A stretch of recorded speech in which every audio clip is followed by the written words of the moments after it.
NaNoWriMo's almost here. If you haven't heard of Nano before, it's short for National Novel Writing Month, which is a yearly event that takes place every November where writers from all over the world attempt to write a 50,000-word novel in a single month.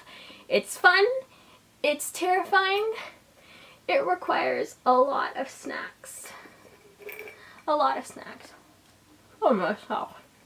So much snacks.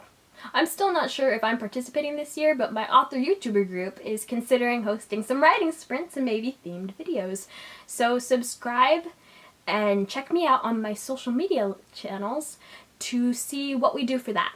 You might also want to join my newsletter because this month I am featuring my favorite writing tips in celebration of the start of Nano. Even though I've been writing for almost 10 years now, Nano still scares me. That's mainly because First Drafts and we don't really get along.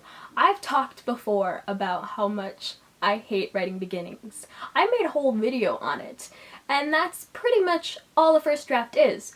One giant beginning. When you write a first draft, you take a beautiful idea and you pull at it bit by bit. Okay, it's not perfect, but it sort of resembles what you were going for. But wait. What are you doing? Did you just climb into a burning car? Like, stop, don't do that. What's going on?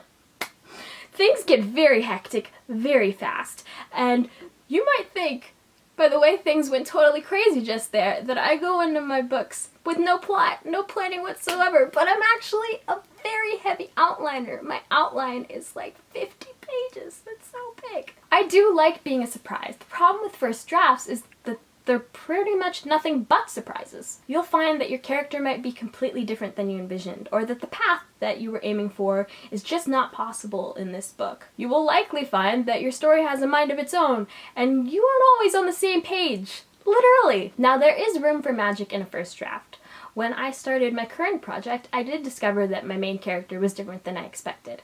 But she was stronger. She's more determined. She's very confident in her ability to succeed, and I have let her take the lead when appropriate. She knows her story better than I do. But not all surprises are fun. In my first draft, a fourth way in, I realized that my pacing was completely off. A hard reality when you're a perfectionist is accepting faults, especially in a high stress, intense environment like Nano. It can be very easy to second guess yourself. You'll notice a lot of faults in your book as you write, but the most important thing to do is keep moving forward. If your pacing is too low, speed it up from that point and move on.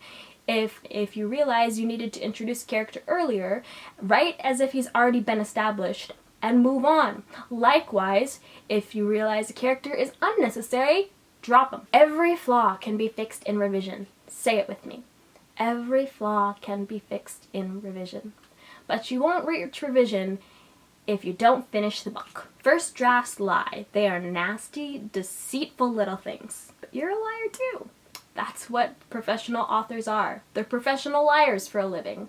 So be a better liar. Manipulate your manuscript before it manipulates you. First drafts are needy. They don't want you to move on. So resist the temptation to edit.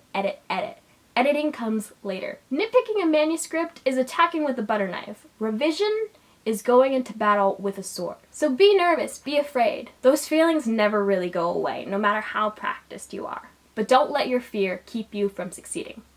Good luck. What's your best drafting tips? Let me know below. Tell me if you're doing Nano. Let's do something, I don't know. Friend me on NaNoWriMo.com. I will link my profile in the description. And subscribe if you want more videos on writing and books. And don't forget to sign up for my newsletter from all my best writing tips on November 1st. Thank you so much for watching. I hope you have a great day. See you soon.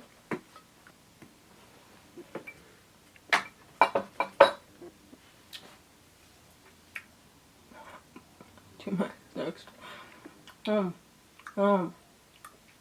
I shouldn't have put so many sour patch kids in my mouth. Oh.